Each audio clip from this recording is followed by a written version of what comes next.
yourself a drink, have a seat, kick up your feet, and relax because it's time for the Wine and Whiskey Socialites. This episode is about our children and why some animals eat their young. Now, just a reminder that even though we're talking about our children and our families, this is not family friendly and it's not work appropriate unless, of course, you're a divorce lawyer. And you've heard it all. Hear that, Bree? Oh my! I guess we're getting right into it. So it's an interesting dynamic, Jackie, because you've got 2 kids of your own, and then you have a stepdaughter. So you have 3 children. Yes. Blended family. I was a single parent with just 1 turd. Yep. And I was a single parent for a few years with 2, but then I met Steve, and we blended our family, and yeah, it's interesting when you have a blended family. Let me just say that. Well, let's talk about that just a little bit, about a blended family. Let's talk about some of the trials and tribulations of having 2 families come together. Mm-hmm. So when Steve and I met, Andy and Bree were 13 and 12, so they were just heading into their teenage years. And Emily was only 7. Okay. So it was like I was starting over, and Steve was being thrown right into the teenage stuff. So it got very interesting at times. So what we had to do was just set the same rules for all the kids, even though they all said, they don't do that, you don't do that. And, you know, the usual arguments because they're 13 going on 25 and they think that they know everything. But, yeah, we had to make sure that we kept the same rules and, you know, treated them all the same. And luckily, we did not eat our young, and they've turned out not too bad. So here is my question, I guess, because I didn't have to share parenting, not really. My son's father was in the picture, but I had sole custody. I made all the decisions, that sort of thing. I was more hands-on. Did the 2 of you have to sit down and, like, hash out your parenting techniques? Did you have things that were different? Oh, yeah. Steve would give in to everything. So I was always the rule, like the person that had the rules. For instance, one time we were going to Pembroke and Emily said she wasn't feeling good. And then so she didn't have to go where we were going to, but then Steve goes into the gas station and comes out with 2 chocolate bars for her. And I'm like, why would you do that? She's sick. Well, this will make her feel better.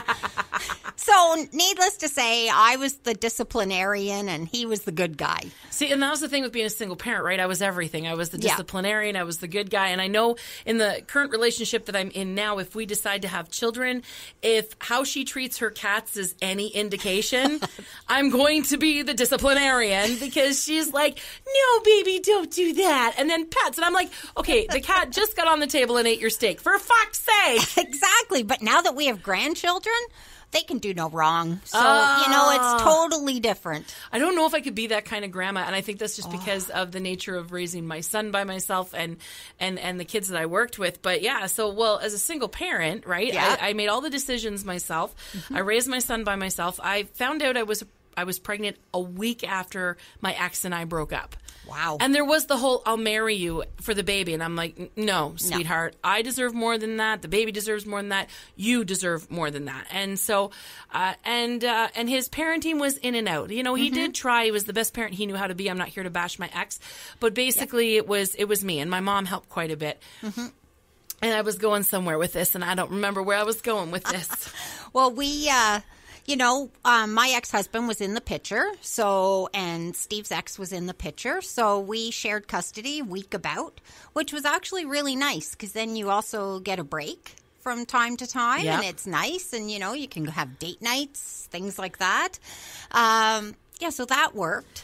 That's where I was going with this. There you go. Sorry. So a lot of people would come up to me and say, you know, they'd have so much respect and admiration for me for being a single parent.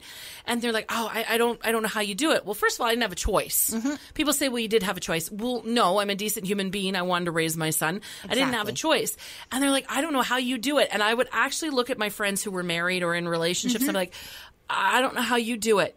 Someone else coming in here and telling me how to raise my kid? I don't think so. And as I say this, I know my girlfriend's sitting there going, oh, shit. Like, how are we going to co-parent? I didn't have to co-parent. I was raised by a single mom. I was a single mom. I think, and it's not that I'm a control freak. It's just the thought of having to share that responsibility scares me because this is not a house plant. This is not a cat. This is your kid. Yeah. And I couldn't do it. To have to like confer with my ex on every little thing would have drove me up the fucking wall.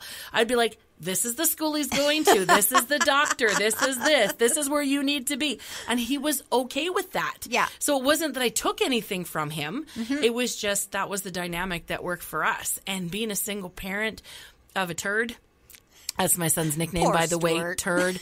Well, okay, I'm going to share a little story here, okay? I'm going to share a little story as to why my son is nicknamed Turd. And I think this is the episode where we can share some stories about our kids. Okay, let's go. So my son would tell everybody everything.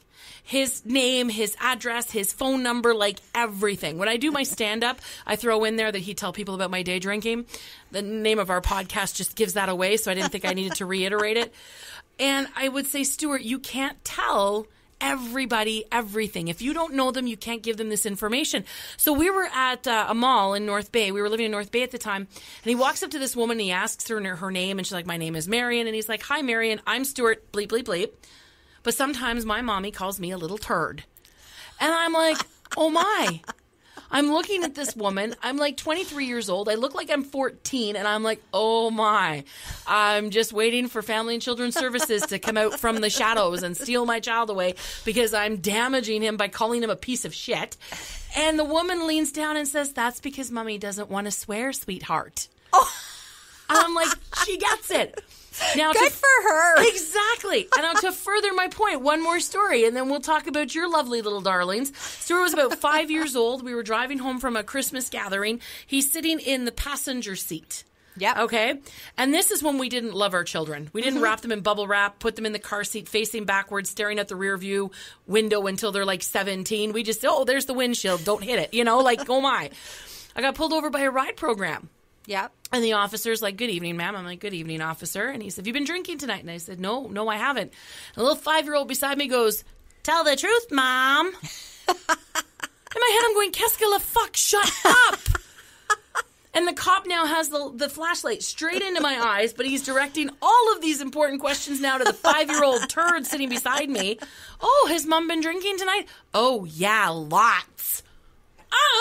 Like, I'm picturing myself going to jail now, becoming the bitch of a woman named Bertha, before I even realized I would be into Bertha. Like, oh my gosh. And so the officer says, and what has Mom been drinking? And he rolls his shoulders back and he looks at me as if to say, I'm not lying to the police, mother, and says, Pepsi. He's a chip off the old block. Oh my God, the cop looked like he was going to shit his pants. He was trying so hard not to laugh. He's like, you have a good night, ma'am. I'm like, thank you. And I'm looking at my kid going, you're fucking lucky. I love you. Like, oh my God, I'm waiting until he tries that stunt again. And then I'm going to tell the cops that he's got crystal meth pecked up his ass. So that is why my son is a turd. And this is what life with my son has been like. Apparently, I was the same way as a kid. So what about your little darlings? Any stories you would like to share? I have one similar to that with Emily. So Oh. one time I had gotten home, so I used to take her to her ringette games. If Steve was working or if Nikki was working, I'd take her. So we were going to a practice and I was running a little behind, so I was speeding a little bit, and we got pulled over, and the police officer says, why are you speeding, ma'am? And Emily looks at her and says, she always drives like that. Oh, no. I could have killed her. Anyhow, I said, we're off to a ringette game and I'm running late and we have to get there. And he said, you have a good night. Thanks. I was like, Emily, how could you do that? She thought it was hilarious. Oh, from the mouths of babes. Oh, And I know. I apparently did the same thing to my mom. Oh, yeah. And of course, these stories about my son, like there's so many of them. But the thing is you look back and you go, okay. That's what being a mom is all about. That's what having kids are all about. Like, I mean, I was 2 years old and, my grandma wanted me to say hippopotamus and I told her to fuck off instead. So, he comes by it naturally. Let's be honest. And being a single parent was tough. So having those moments I can look back and laugh. Yeah. And that my son, who's now 24, we can joke about. I'm so grateful for them, even though they scared the shit out of me at the time. Like my son, when I woke up one morning to a woman in my house, in my apartment. Hello. And it was 6:45 and my alarm goes off at 7 a.m. I come up and there she is holding my 2-year-old son in a diaper and a pajama top. And I'm like, can I help you? What are you doing in my house? Stuart got up, unlocked the door, and went for a walk in North Bay. You're such a good mother. Oh, my God.